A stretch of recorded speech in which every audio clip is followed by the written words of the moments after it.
The Columbia Network takes pleasure in bringing you Suspense.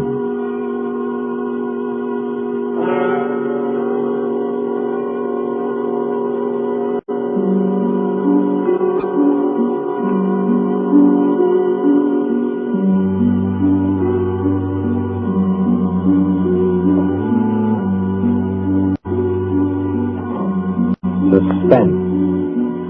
Columbia's parade of outstanding thrillers, produced by William Spear and scored by Bernard Herrmann. Notable melodramas from stage and screen, fiction and radio, presented each week to bring you to the edge of your chair, to keep you in suspense.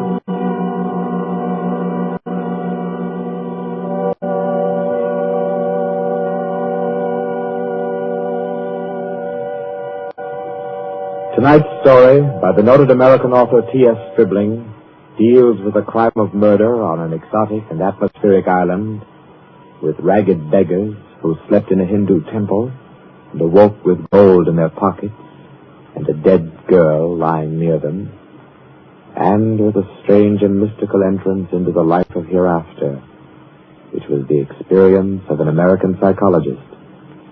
For your suspenseful listening, we invite you to join us for A Passage to Beneris.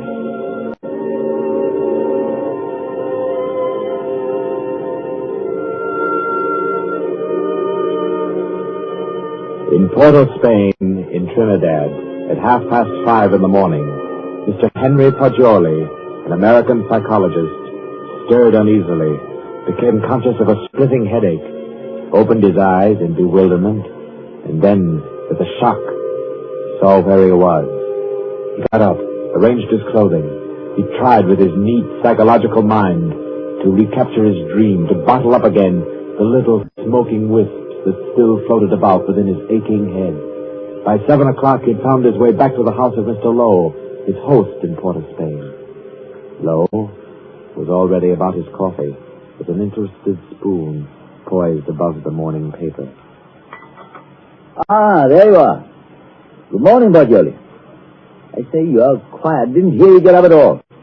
Have some breakfast? Oh, thanks. I've been out for a breath of air. What's the news today? Well, the new governor will arrive in Trinidad on the 12th, and, hello. Another native killed his wife. Tell me, Poggioli, as a psychologist, why do coolies kill their wives? Oh, for various reasons, I imagine. Let's hear some of the facts. Oh, I say, this is a coincidence. Really putting on a show for you, Poggioli, on your first visit to Trinidad. How so? Well, you remember that wedding procession you and I watched last evening down at the Hindu temple? The temple? Oh, of course. The cream-colored little bride with the breastplates and the linked gold coins and the anklets and all the finery. Mm-hmm. And the bridegroom. What did you say his name was? Budman Lal? Yes. Well, do you know what happened? Budman Lal is in jail this morning, and his cream-colored little bride is dead, with her throat cut. No. Do they think he did it? No doubt of it. That's why he's in jail now. He always seemed like a sensible fellow, too. One of our best patrons. Which only proves my contention, Poggioli. A bridegroom of only 6 or 8 hours killing his wife without any reason at all. Oh, there's usually some reason for murder. Maybe. But I say, old boy, you're missing the point completely. How? Well, suppose you actually had gone and slept in the temple there last night. You wanted to, you know. Remember? And I said, no white man ever stays all night in a coolie temple. You remember? Yes, I remember. You said it simply isn't done. Well, if you had, Poggioli, I say, that would have been a pretty careful, wouldn't it? Yes. Yes. Well, I'm afraid I'll be mixed up in this. Both Mr. Lal and his uncle Hiradas are clients of mine. Old Hiradas is upwards of $5 million in my bank. Hiradas? Didn't you tell me he built that temple where the murder took place? Yes. It's what the Hindus call a temple and rest house. Hiradas gives rice and tea to any traveler who comes in for the night. It's an Indian custom to help mendicant pilgrims. A rich Indian will build a temple and rest house just as you Americans erect libraries. Ah. What does it say there about the murder, though?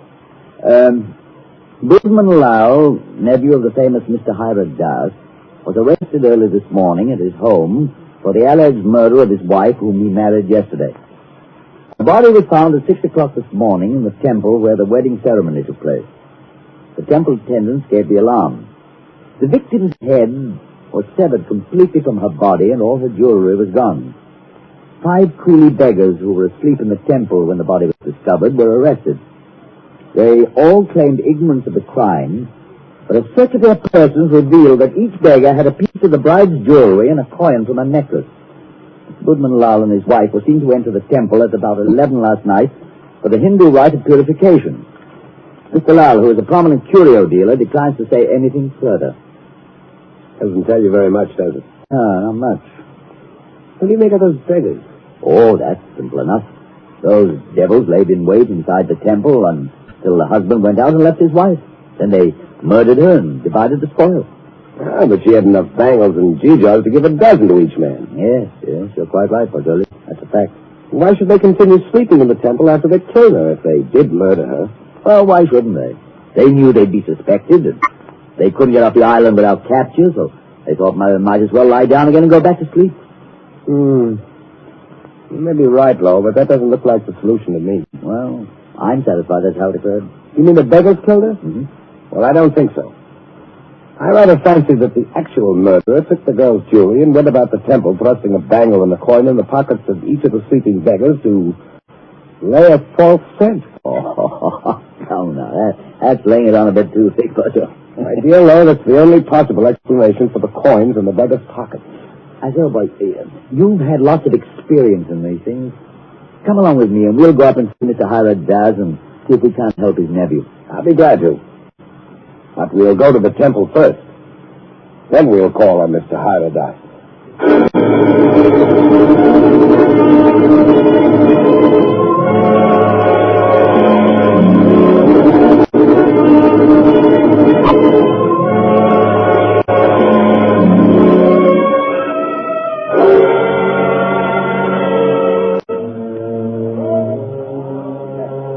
Well, here we are. In spite of the police guard at the door, the temple doesn't look sinister in the daylight. Yeah, just looks dirty. Let's go in and question the beggars. Excuse me, did any of you fellows hear noises in this temple last night? Oh, much sleep side, no noise. Policeman found us wait this morning, makes it still here. What's your name? To the charm side. When did you go to sleep last night? When I ate rice and tea side. Do you remember seeing Budman Lal and his wife enter this building last night? Yes, remember side. Did you see them go out? No side, no one remember go out. You were all asleep then, huh? All asleep side. Did you have any dreams during your sleep? Hear any noises? I dream bad dream side. Huh? When policeman punched me awake this morning, I think dream has come true. And me, side. Me, too. Me. Did you all have bad dreams? Yes, all have bad dreams. Look here, Pajoli. I don't see where this is getting us. I do think we ought to be getting on to old Hira Das's house. No, I think we can now entirely discard the theory that the beggars murdered the girls. On what ground? They told you nothing except that they all had bad dreams. That's the reason. They all had wild, fantastic dreams. That suggests that they were given some sort of opiate in their rice or tea last night. It's quite improbable that 5 ignorant coolies would have wit enough to concoct such a piece of evidence as that. That's a fact, but I don't believe a criminal court would admit such evidence. We're not looking for legal evidence. We're after some indication of the real criminal. Now I suggest that we get on to the house of Hira Das.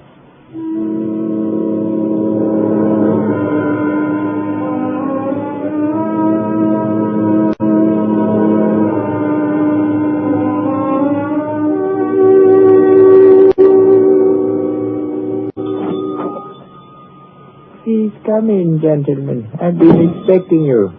Please be seated. Thank you. Thank you.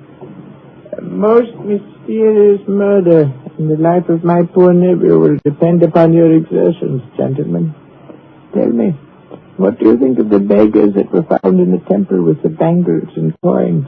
Well, I'm afraid my judgment of the beggars will disappoint you, Mr. Hira Das. Huh? My theory is that they're innocent of the crime. Really? Why do you say that? Because they told me of dreams they had. All their dreams were very nearly identical. You are not English, sir. No Englishman would have thought of that. No, I'm American with a backlash sprinkling of Italian. My name's Fagioli. What is your profession, Mr. Paggioli? You are a detective? No, Mr. Duss. I'm a psychologist. Ah, your soul is at least groping after knowledge. However, it gropes as a blind worm, Mr. Paggioli, and we must find the criminal who committed this crime, and thus restore my nephew Goodman Lau to liberty. You can imagine what a blow this has been to me after I arranged this marriage for my nephew. You did? Arranged a marriage for a nephew who is in his 30s? Yes, Mr. Paggioli. I wanted him to avoid the pitfalls into which I fell. He was unmarried, and he'd already begun to add dollars to dollars. I did the same thing. And now, look at me. An empty old man in a foreign land. What good is this house where men of my own kind can't come and sit with me, when I have no grandchildren to romp and play? No. I've piled up dollars and pounds. I've eaten the world, Mr. Paggioli, and found it bitter. Now here I am, an outcast. Then why don't you go back to India, Mr. Hyderdas? Why, Mr. Paggioli, my mind is half English. If I should return to Benares, I'd walk about thinking what the temples cost. How much was the value of the stone set in the eye of Krishna's image? If I would ever be one with my own people again, Mr. Paggioli, I must leave this Western mind and body here in Trinidad. That's very interesting and moving, but we were discussing your nephew, Goodman Lau. Wait. In searching for the criminal, I would suggest you look for a moneyed man. Let me tell you my suspicions, and you can work out the details. What are they? I went over the temple this morning to have the body of my poor murdered niece brought here to my villa for burial. I talked to the 5 beggars, and they told me there was a 6th sleeper in the temple last night. Was there indeed? Yes, Mr. Lowe, a white man. A white man? Yes, Mr. Lowe. All 5 of the coolies and my man, Guka, told me it was true. But, Mr. Hyderdas, decapitation is not an American mode of murder. American? I was speaking generally. I mean, a white man's method of murder. That is indicative in itself. I meant to call your attention to that point. It shows the white man was a highly educated man who had studied the mental habits of other people than his own. So he was enabled to give the crime an extraordinary resemblance to a Hindu crime. But what motive could a white man have? Possibly robbery, Mr. Paggioli. Or if he were a very intellectual man, he might have murdered the poor child by way of experiment. A murder for experiment? Yes, Mr. Lowe. To record the psychological reaction. Why, I can't entertain such a theory as that, Mr. Hyderdas. Oh, no. It is too far-fetched. However, it is worth investigating, is it not? Yes, but I'll begin my investigations with the man Guka. By all means, Mr. Paggioli. And in your investigations, gentlemen, hire any assistance you may need. Draw on me for any amount. I want my nephew exonerated, and above all things, I want the real criminal apprehended and brought to the gallows.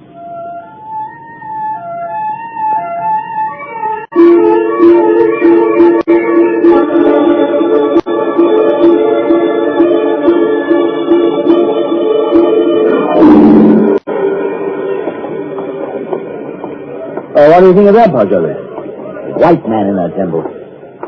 Sounds like pure fiction to me, to shield Goodman Lau. You know, these fellows hang together like thieves. It's a jolly good thing they didn't decide to sleep in the temple last night, isn't it? You know, in my opinion, Lowe, the actual criminal is Goodman Lau. Same here. I thought so ever since I first saw the account in the paper. Somehow these fellows will chop their wives to pieces for no reason at all. Now, what do you know about Goodman Lau? Well, he was born here and has always been a figure because of his rich uncle. He lived here all his life? Except when he was in Oxford for 6 years. Oh, he's an Oxford man, huh? Yes. There you are. That's the trouble. I don't understand. What do you mean, Pajoli? No doubt he fell in love with some English girl, but when old Haridas chose a Hindu child for his wife, Woodman couldn't refuse marriage. No man was going to quarrel with a $5 million legacy. And then he chose this ghastly method of getting rid of the child bride. I dare say you're right. I feel sure Goodman Lau killed the girl. And don't I'm getting tired of walking. There's a cab. Let's hop it and ride the rest of the way. Hi, cabby! A cab! I say,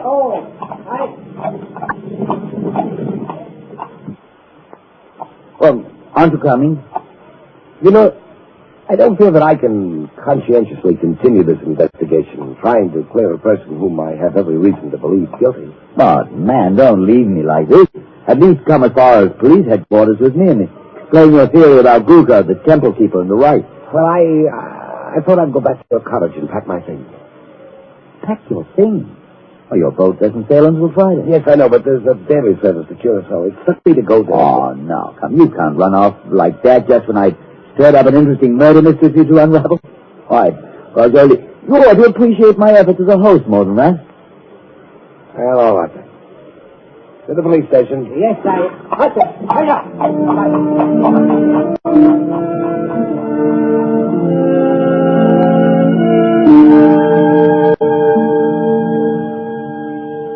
Chief Vickers, this is my friend, Mr. Pajoli. Mr. Pajoli, Mr. Vickers is Chief of Trinidad's police force. How do you do? How do you do? Chief Vickers, I've asked Mr. Pajoli's counsel in the Budman Lau murder case. He's already developed a theory as to who is the actual murderer of Mrs. Budman Lau. So have I. Now, in this matter, Chief Vickers, I want to be perfectly frank with you. I'll admit we're in this case in the employ of Mr. Haridas and are making an effort to clear his nephew, Budman Lau. We felt confident you'd use the skill of the police department of Port of Spain to work out a theory clearing Budman Lau just as readily as you would to convict him. Our department usually devotes its time to conviction and not to clearing criminals. Yes, I know that, but if our theory will point out the actual murderer... What is your theory? Mr. Pajoli's deduction is based on the dreams of the men who were found in the temple. So Mr. Pajoli's deduction is based on dreams. It would be a remarkable coincidence, Mr. Deckers, if 5 men had lurid dreams simultaneously without some physical cause. It suggests strongly that their tea or rice was doped. Now, if you find out what soporific was used, then have your men search the sales record of the drugstores in the city to see who has lately bought such a drug. You will find the murderer. Uh-huh. How do you like Trinidad, Mr. Pajoli? I like it very much indeed. You've just arrived, haven't you? Yes. In what university do you teach back in the States? Ohio State. A chair of criminal psychology at an ordinary state university? I'm not a professor. I'm simply a docent, and I haven't specialized on criminal psychology. I quiz on general psychology. You're not teaching now? No, this is my sabbatical year. You look young to have taught in the university 6 years, but then Americans start young in your land of specialists. Now, Mr. Pajoli, I suppose you're wrapped up heart and soul in your psychology. I am. You'd do anything in the world to advance yourself in the science. I rather think so. Especially keen on original research work. That's what he is, Chief Vickers. You know what he asked me to do yesterday afternoon? No, what, Mr. Lowe? Oh, I don't think we ought to burden Mr. Vickers with our household anecdotes. Oh, but I'm really curious. Just what did Mr. Pajoli ask you to do yesterday afternoon, Mr. Lowe? Oh, well, really nothing at all. It's just a little psychological experiment he wanted to do. And did he do it? Oh, no, I wouldn't hear of it. Oh, as unconventional as that? Oh, just really nothing at all. I think I could guess your anecdote if I tried, gentlemen. About a half an hour ago, I received a telephone message from my man stationed at the temple to keep a lookout for you and Mr. Pajoli. A lookout for us? Yes, because one of the coolies under arrest told him that Mr. Pajoli slept in the temple last night. Oh, but that's not true. That's exactly what he didn't do. He suggested it to me, but I said, no. You remember, Pajoli, you didn't do it. Did you, Pajoli? Did you? You see, he did. Gentlemen, I had a perfectly valid and important reason for sleeping in the temple last night, and so I can only ask your sympathetic attention to what I'm about to say. Go on. You remember, Lo, you and I were down there watching a wedding procession. Well, Just as the music stopped and the procession entered the building, suddenly it seemed to me as if they'd vanished. Naturally, they'd gone to the building. No, I don't mean that. I'm afraid you won't understand what I do mean. That the whole procession had ceased to exist, melted into nothing. You see, that's really the idea on which the Hindus base their notion of heaven. Oblivion, nothing. Yes, I've heard that before. Well, our medieval Gothic architecture was a conception of our Western heaven, and I thought perhaps the Indian architecture had somehow caught the motif of the Indian religion, suggested nirvana. That's what amazed and intrigued me. That's why I wanted to sleep in the place. I wanted to see if I could further my shred of impression. Does that make any sense to you, Mr. Baker? We're not interested why you went, Mr. Fagioli. We know a murder took place in the temple. You can't think that I committed a horrible murder as an experiment. You intellectual chaps do some pretty weird things, Mr. Fagioli. Why, only the other day I was reading about two young intellectuals. Yes, these fellows I read about also tried to turn an honest penny by their murder. I don't suppose you happened to notice yesterday that the little bride, Maila Ram, was almost covered with gold bangles and coins? Of course I noticed. But I had nothing whatever to do with her. I did sleep in the temple. By the way, you say you slept on a rug just as the coolies did. Yes, I did. And you didn't wake up either, Mr. Fagioli? No. Then did the child's murderer happen to put a coin and a bangle in your pocket, just as he did the other sleepers in the temple? I don't know. I haven't looked in my pocket since then. Then please do so now, Mr. Fagioli. Oh, yes. Here they are, Mr. Vickers. You don't happen to have any more, do you? No. I've already been through all my pockets and I haven't any more. Well, that's something. Of course, you might have expected just such a questioning as this and provided yourself with these 2 pieces of gold, but I doubt it. Somehow, I don't believe that you're an experienced enough man to think of such a thing. However, we shall see. I suppose you have no objection, Mr. Fagioli, to my accompanying you over to have a little search of your baggage in Mr. Lowe's cottage.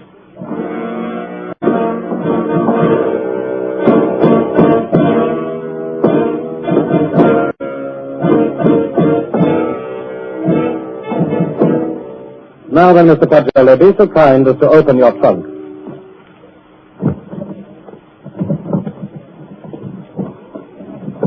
Good heavens. Mm-hmm. Just as I thought. A trunk tray full of bangles and coins.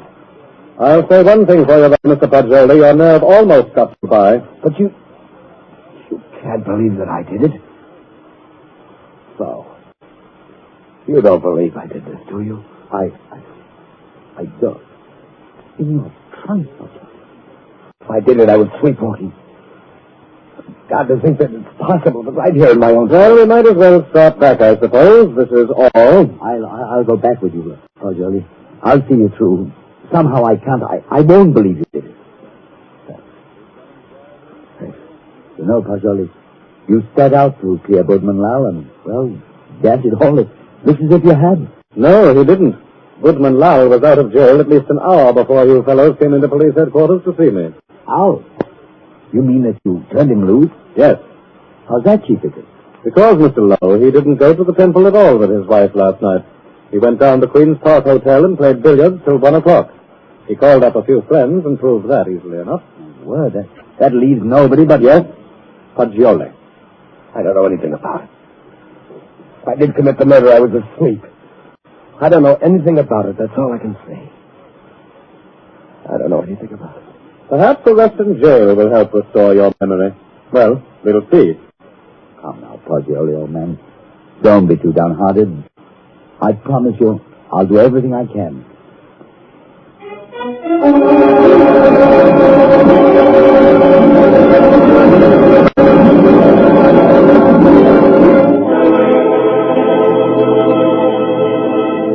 In the case against Henry Pagioli, having been duly tried by a jury of your peers who have been found guilty by the powers invested in me, I herewith sentence you to be hanged by the neck until you are dead.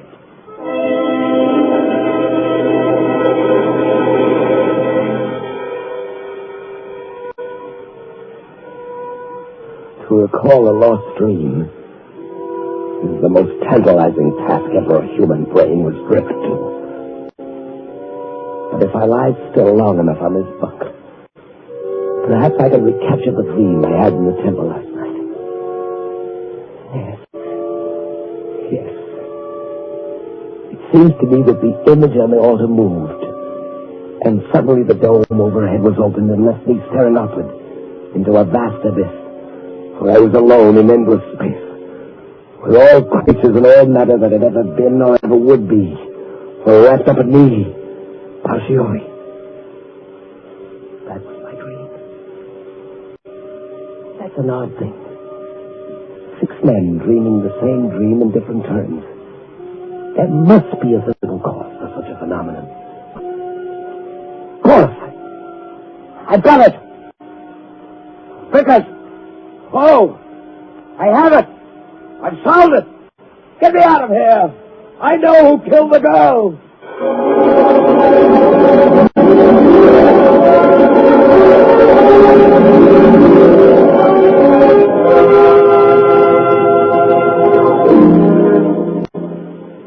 What is it, my friend?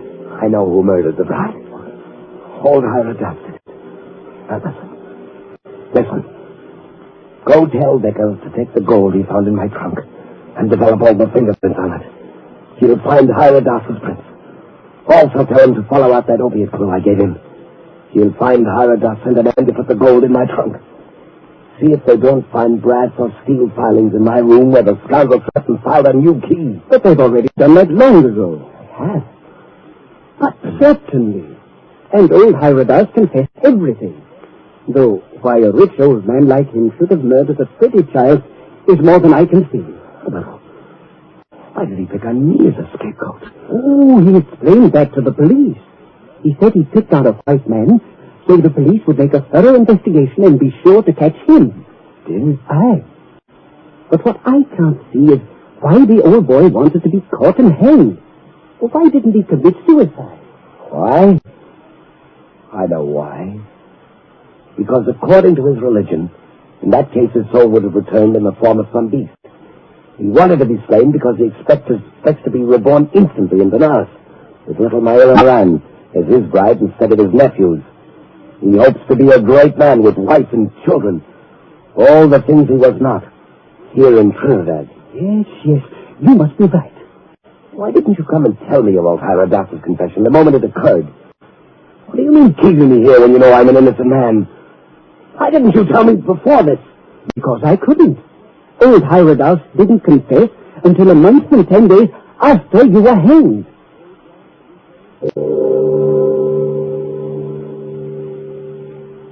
So ends A Passage to Beneris, T.S. Scribling's tale of mysterious death and death mysterious. This was tonight's story of Suspense. Suspense is produced by William Spear. John Dietz was our guest director this evening. Tonight's radio drama was written by Carol Case and scored by Bernard Herrmann. Paul Stewart was Pacioli, Barry Kroger was Mr. Hierodatus, and Horace Graham played Mr. Lowe.